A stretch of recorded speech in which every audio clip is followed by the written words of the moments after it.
What's going on, everybody? Welcome to a special edition of the Wrestling Junkies Podcast. I'm Eric, Mr. Cincinnati Robinson, and as always, I'm joined by the podcast dad himself, Chris Hoops. Choops, how you doing, man? I am fantastic. We are doing my favorite thing that we do, as much time as I love spending with you. We get to interview an actual real-life wrestler, so I'm going to shut up and we're going to go. Yes, this is absolutely our favorite part of the job. Tonight's guest is a 3-year wrestling veteran and graduate of the Black and Brave Wrestling Academy. She is the Victory Pro Wrestling Women's Champion. Please welcome the Good Witch and the Conduit of Karma, Kaia McKenna. Kaia, how are you? Thank you so much for joining us. I'm doing great this evening. How are y'all doing? I appreciate you having me. Of course. No, this is again, this is one of the best parts of the job that we've given ourselves. So we're so glad you could join us tonight. So let's get right on into it. Here at the Wrestling Junkies, we look at wrestlers. They are superheroes. They are supervillains. The one thing that they have in common, they all have an origin story. So Kaia, tell us about some of your earliest memories of pro wrestling. I grew up in a household where people watched wrestling. My grandma would watch it when she'd babysit me. My family watched it together. So it was just something I really enjoyed all throughout my childhood and into my teenage years. Then I became a real adult for a little bit. And then I had some life changes happen where I was not beholden to any particular person, place, or thing. And that's when I decided to pursue wrestling. So that's kind of like the trajectory. I just always enjoyed it growing up as a kid, and the opportunity presented itself for me to pursue it as an adult. So here we are today. Nice. Who were some of your favorites growing up? Oh, I loved like Dean Malenko. I loved Eddie Guerrero. I loved Chyna. As I started to become a teenager and become more aware of like wrestling outside of like WWE and WCW, I really liked Danielson growing up a lot. I really liked Nigel growing up. I'm from the East Coast, so Ring of Honor was very accessible to me as a teenager, and I'm probably making myself sound a little bit older now. But I remember like that being what really kind of like was the first non-mainstream thing that I could sink my teeth into. So I love watching those guys. I think it's really cool to see them on TV this day. Like if you would have told me in 2005 that Claudia would be Ring of Honor World Champion on TV in 2024, I would have thought you were totally full of shit. Here we are. It's just as I grew up, I started delving deeper into professional wrestling and then just getting more favorites. And then when I started getting into Japan, I love like the Great Muta. I love Misawa. Yeah. I love all of those guys. I'm a big Yave fan. I love like Blue Panther and Solar, Negro Navarro. So I have like all these influences from all these different places and all these things I enjoyed watching as time went on. And I just found new parts of wrestling that were interesting to me. That's awesome. Very cool. How do those favorites kind of influence your in-ring style? Actually, I think they influenced my in-ring style a lot. As far as like presence, I always loved Chyna's presence. She could just command a room. She was amazing. And being a witch, like I want it to feel magical when I make my entrance. When I'm in the ring, I want to command the attention of people in the room and I want them to be under my spell. So I draw a lot of influence from that, just being captivating to an audience. As far as like my physical in-ring stuff, I do like hard hitting. I like brawling. I like throwing my weight around. I love, like I said, like King's Road style. I love Misawa. I really like Stan Hansen too. So it's like I try to draw on that a little bit. Just I have size. I'm 5'9". I'm 170. So I like to brutalize my opponents. But then again, going back to the Yave, I love some like weird holds. I love a good casita. So I like to throw that in there too. So it's like two very different things coming together to create my own little like pure magic style, I suppose. Nice. So you trained at Black and Brave. I did. How did you get involved there? What was that first day like? How did that all come about? So my wrestling experience prior to Black and Brave was I would show up to independent shows in like Maryland and Jersey and Delaware and help set the ring up and get what I could in the ring at that time, right? Like if there was some downtime between the start of the show and the setup, that's when I would like learn from people that were also there. However, that is a great entry point. It is not adequate for pursuing a professional wrestling career. So at some point I was like, I need to go to wrestling school. Poked around a little bit, decided on Black and Brave. It made sense economically for me.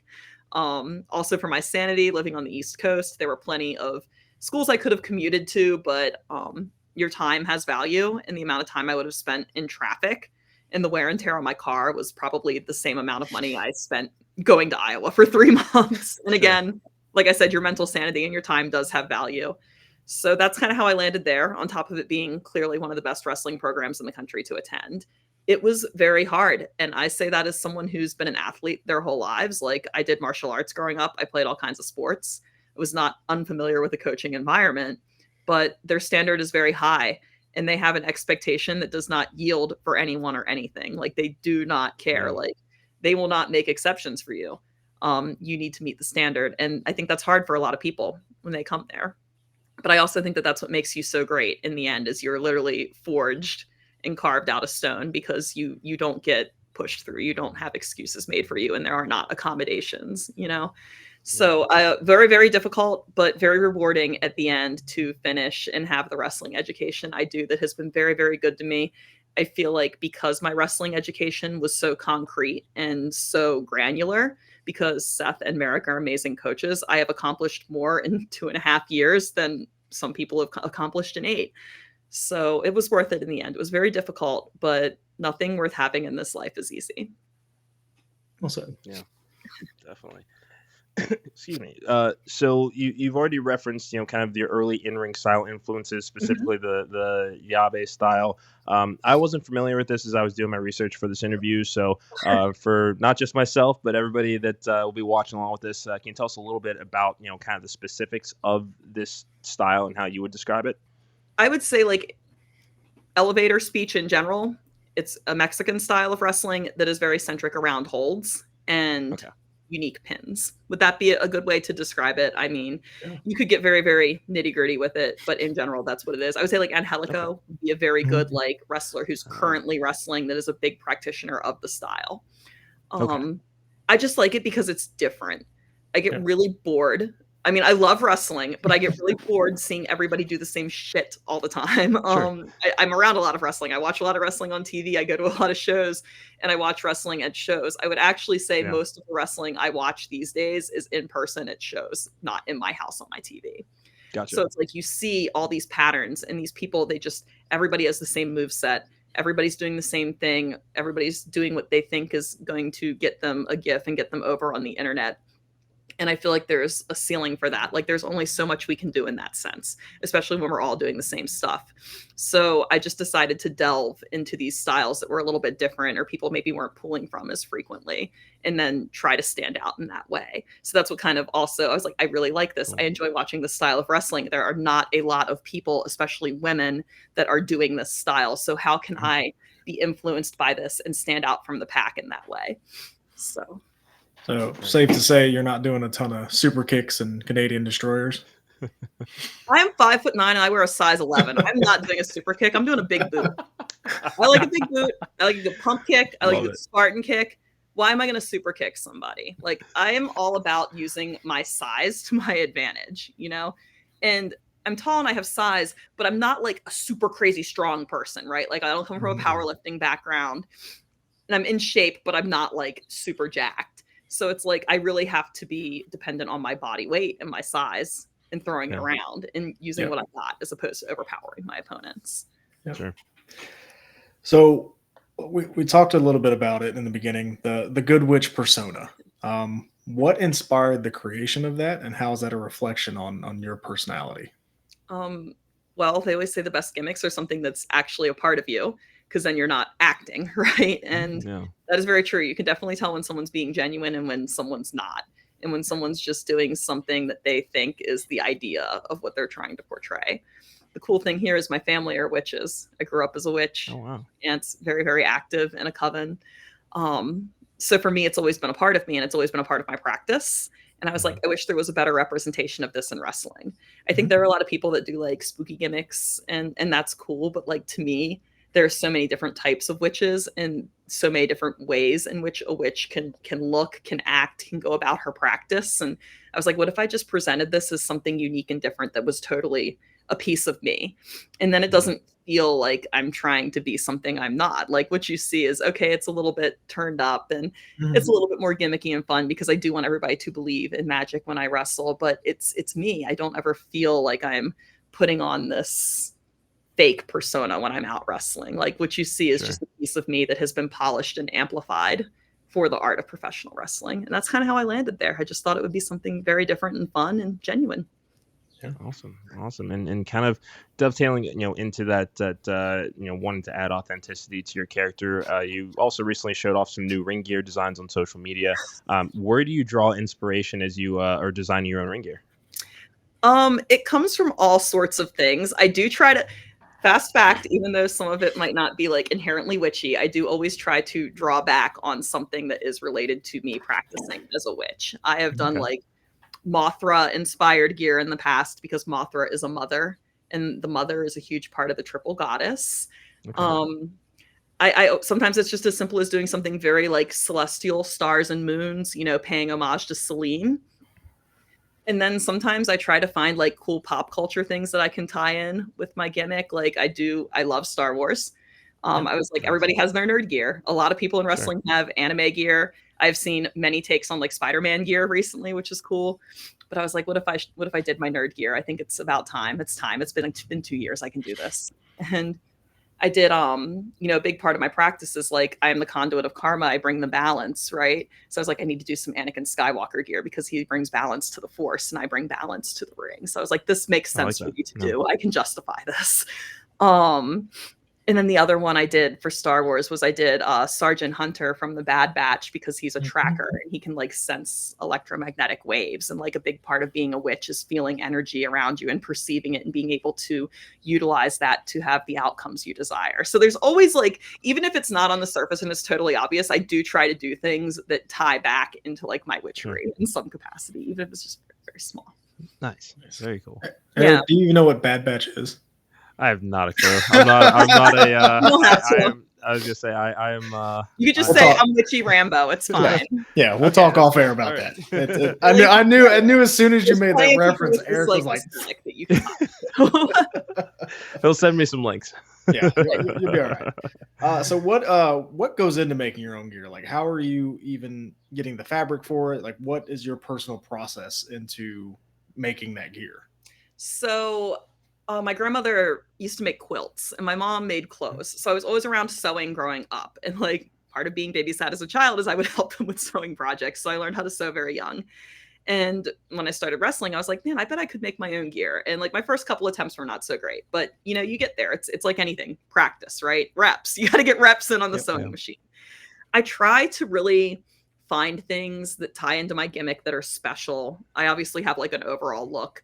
As far as making my gear, I was very influenced by like the Joshi in the sense of it's very like elaborate and ornate and the sparkle is just beautiful. But then also someone like Mercedes Moné, Sasha Banks, because she has a look that is hers. Like her gear is her look and the colors may change and the influences may change. Like she did a Sailor Moon gear, right? But the construction of that gear was very much still Sasha Banks. And I loved the idea of having a gear that was Kaia McKenna and I could just rotate out colors and influences.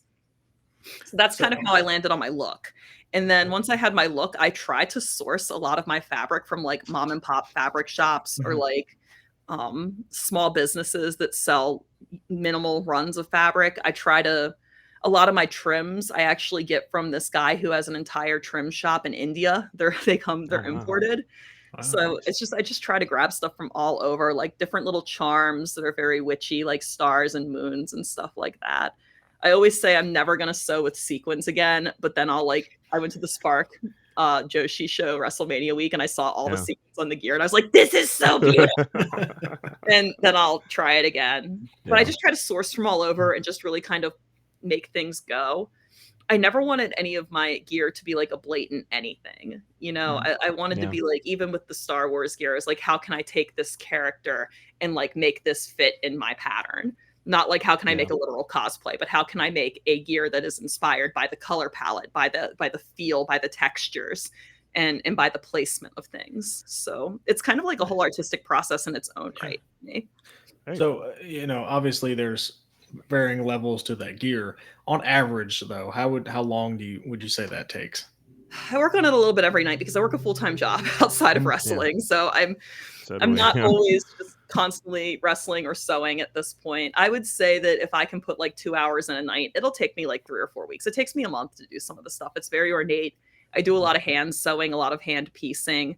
and I want it to last. So I've actually done a lot of reading and research into how to properly construct gear and like make sure everything is serged and hemmed and stitched and like it's not going to rip at the seams or bust open or fall apart after I wear it a few times, because I've seen a lot of people that have gear on the indies that I'm sure they're paying a lot of money for, but then when you look at the construction of it, it's not super great and it's not going to last them. And it's like, if I'm putting all this time and effort and money, because fabric is not cheap, rhinestones are not cheap, charms are not cheap, and trims are not cheap, I want it to last. So I always try to, even though it takes me longer, I want it to be a quality item and I want it to look professional.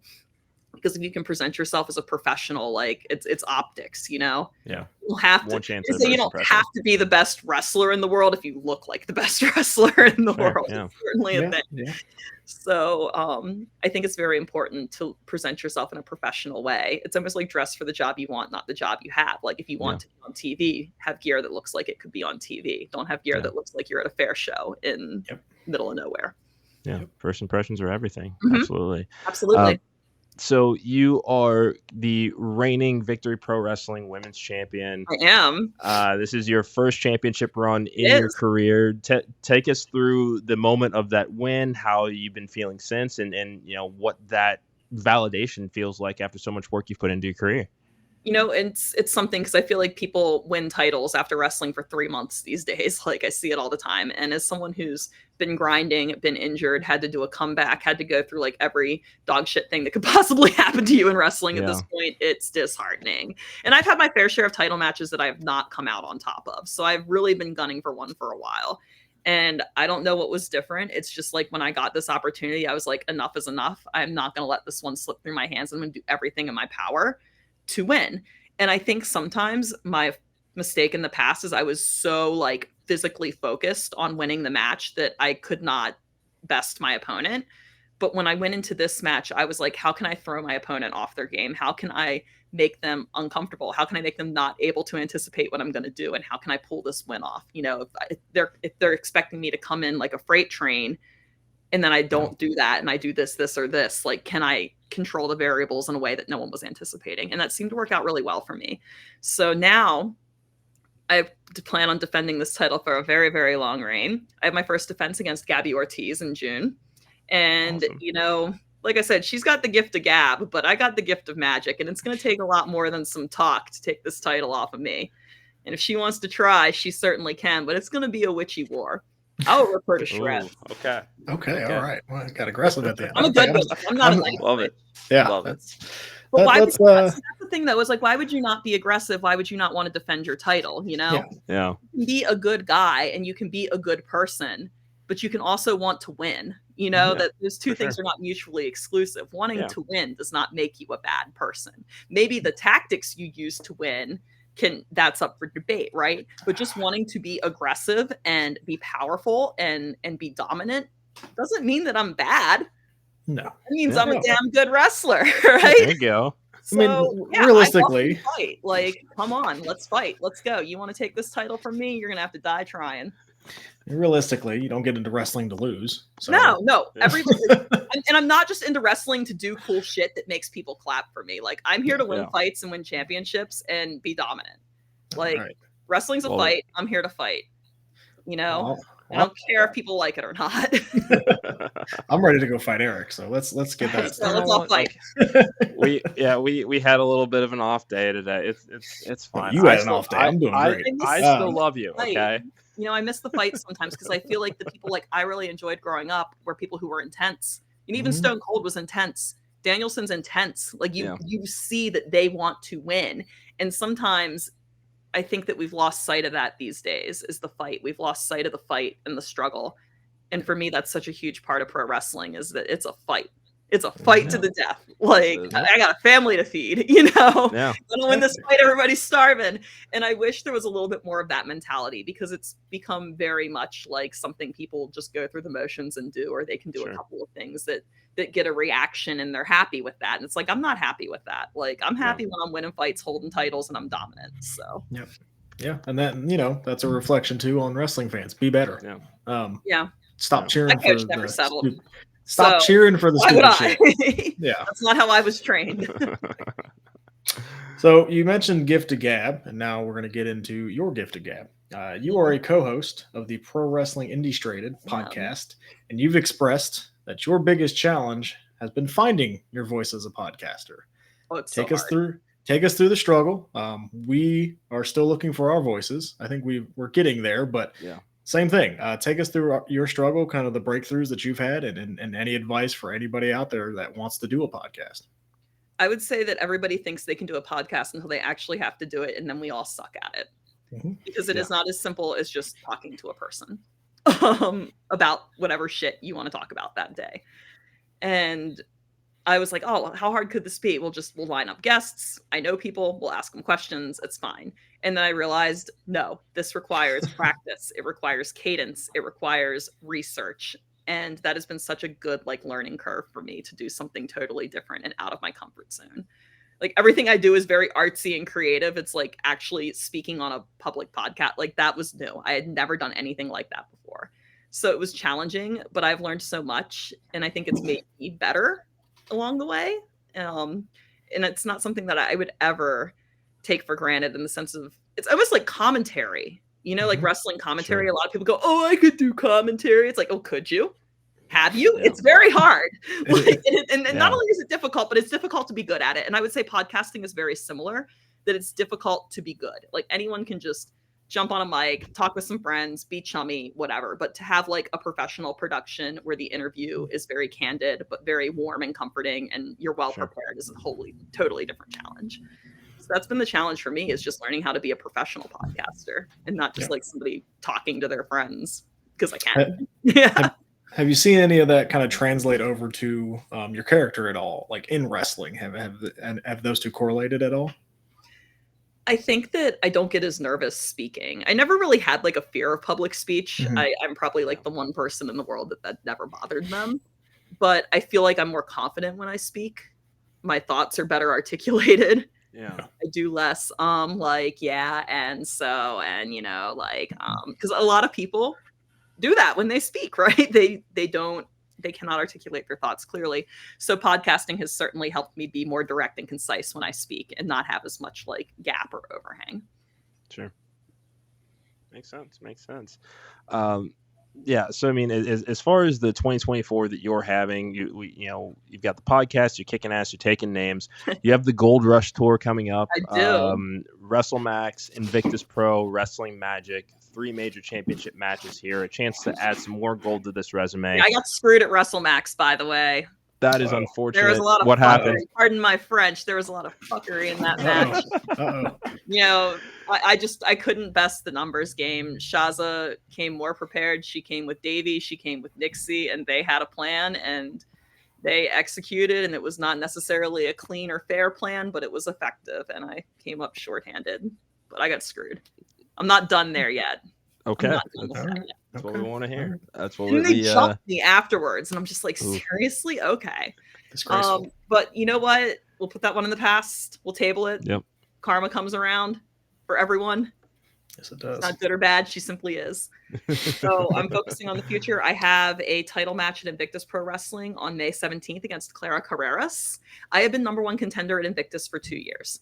I won a title shot, and then before I could cash in, I was injured. And then the company took a hiatus, and they came back, and a couple of months passed, and some people cut the line even. Wow. And I never got my title shot. So it's been 2 years, and I would really, really love to not only add another piece of gold to my altar, but to finish my little witchy grimoire story, right? A grimoire because I'm a witch. I would love to finish the story and stand tall 2 years later holding that title. I think that would be really cool. Yeah. I'm going to work really hard to make it happen. I feel like you don't get opportunities to tell stories like this in independent wrestling too often. Most of the time, things are 3 months, 4 months, very momentary, very quick. And that this has been building for 2 years. Like, I am so ready to bust my ass and pay it off. So Clara better be ready. I got big witch boot. Loaded, locked, and loaded for her. So basically, you're telling me you're the Cody Rhodes of the Indies. I love it. I am. You got to finish the story. Yeah. I do need to finish the story, and I can relate to where Cody's coming from with that, because I felt like I was like at this very high point in my career. I had just done AEW. I was working Beyond regularly. Like at the time, that was a big thing. Like I was moving and shaking, and it was taken from me when I was at my highest high. And I have had to work. It's been 2.5 years just clawing to try to get any of that momentum back, and just months of arduous rehab and like grueling getting back in the ring, and then like the psychological component of all of this has been so taxing. So I get where Cody's coming from. I know a lot of people like, finish the story, you know, and like make fun of him for that, but it's like, no, like when you've been through those sorts of experiences, to finish the story is the most fulfilling thing, and it really does allow you to close the book on that part of your life and look forward. And I feel like it's unfinished. Like until I emerge victorious with this championship, that story's not finished. That was a big thing that I was going into right before I got injured, and I need to make peace with that. So I'm gonna finish my story. Hey, hell yeah! We're wishing you luck. I'm debuting at Shine on the 18th. Nice. As well in Florida. I'm very excited. So that'll be good. Love it. What else I got coming up? I'm returning to the Premier Wrestling Federation in Carolina on the 24th on a scramble. I love scrambles because they're chaotic. It's chaotic energy, but I'm a big believer that if you can harness chaotic energy, it's very powerful. So Scramble Queen, let's go. There we go. So we have spent the last 26 and a half minutes talking about all things Good Witch. Let's turn that indie spotlight to other names around you. Who are some people that we need to keep an eye out for the rest of 2024 and beyond? Oh my goodness. You know, there's so many people that I think are just really talented out there on the indies for various reasons. And by talented, I mean like truly understand what's going on here and have a gift.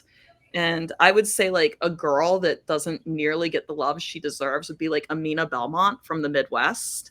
She's a fellow Black and Brave graduate, but she just has a larger than life personality. She is extremely athletic, but she tells amazing stories when she works. And it's like that combo is really hard to find.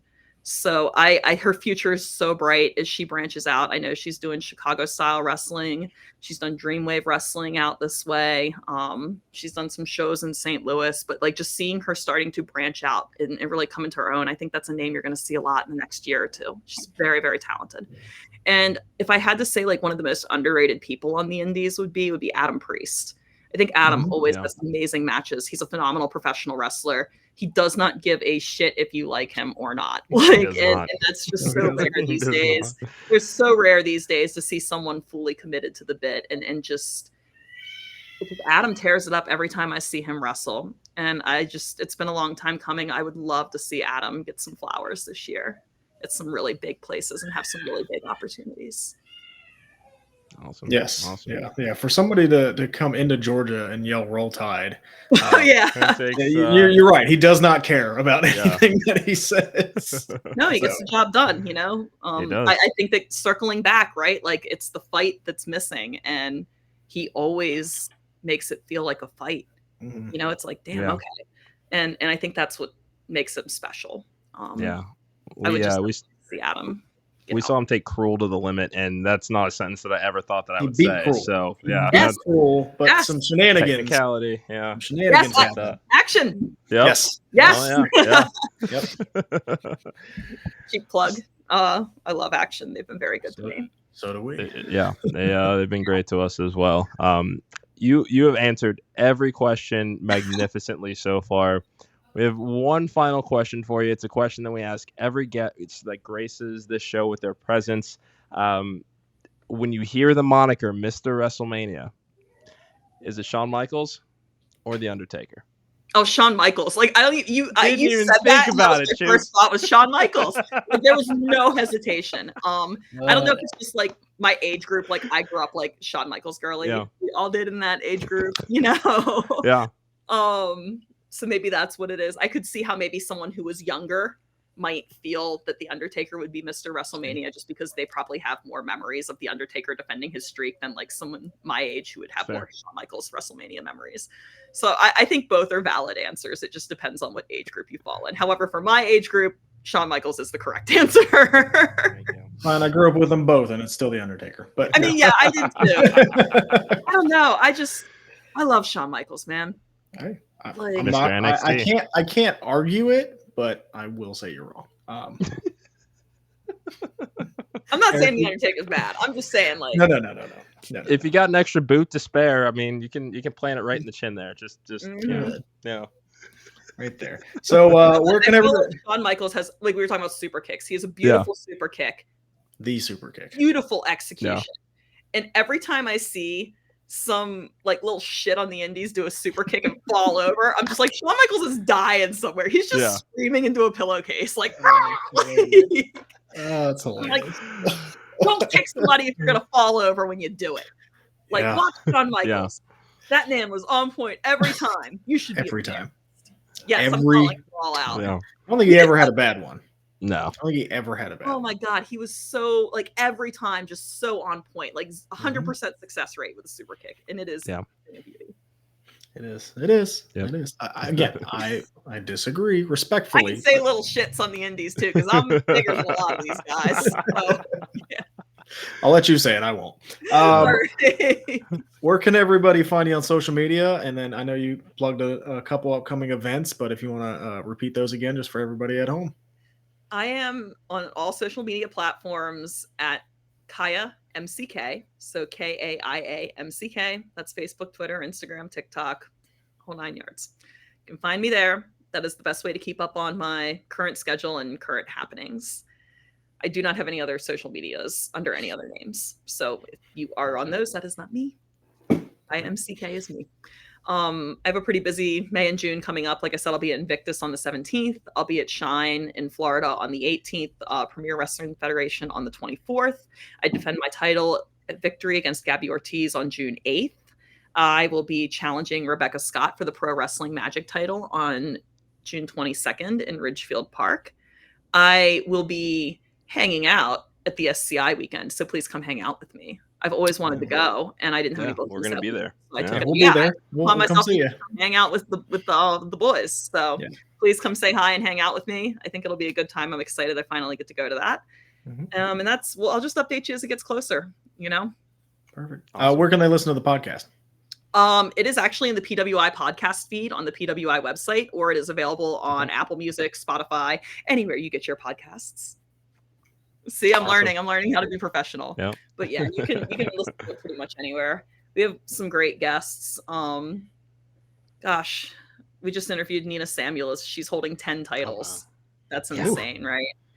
Ultimate Dragon energy right now. We interviewed Rich Palladino recently too. He's been in wrestling as a ring announcer for 30 years, which is crazy. So that's like a great episode to check out too. We love Rich.